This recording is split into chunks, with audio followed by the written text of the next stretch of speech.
Andhra Pradesh BC సంఘం తరఫున రాష్ట్ర ప్రభుత్వాన్ని కోరుతున్నాము. పూర్తి స్థాయిలో కుల కార్పొరేషన్లను ప్రకటించాలి. ఇప్పటికే ప్రకటించినటువంటి కుల కార్పొరేషన్లు మరి వాటి జనాభా ఆధారంగా బడ్జెట్ కేటాయిస్తారని చెప్పేసి ఈ బడ్జెట్ సమావేశంలో చూసాము. ఎక్కడా కూడా ప్రకటన రాకపోవడంతో బీసీ కుల కార్పొరేషన్లు కానీ బీసీ ప్రజలందరూ కూడా నిరాశకు గురయ్యారు.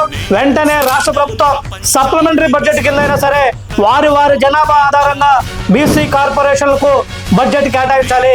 అదేవిధంగా బీసీలందరూ కూడా కోరుకున్నది ఒక ఆత్మగౌరవం.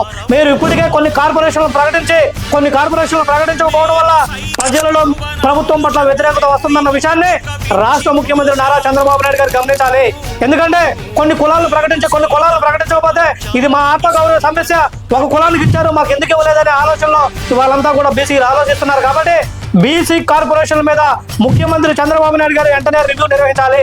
ఇంకా ఏ అయితే కుల కార్పొరేషన్ కులాలకు చైర్మన్లు ప్రకటించాలో వెంటనే ప్రకటించినటువంటి కులాలకు చైర్మన్లు వెంటనే ప్రకటించాలని చెప్పేసి ఆంధ్రప్రదేశ్ బీసీ సంఘం తరఫున గౌరవ ముఖ్యమంత్రి చంద్రబాబు నాయుడు గారిని కోరుతున్నాము. అదేవిధంగా ఏదైతే ప్రకటించిన కులాలకు అన్నింటికి కూడా వారి జనాభా ఆధారంగా బడ్జెట్ కేటాయించాలని చెప్పేసి కోరుతున్నాము.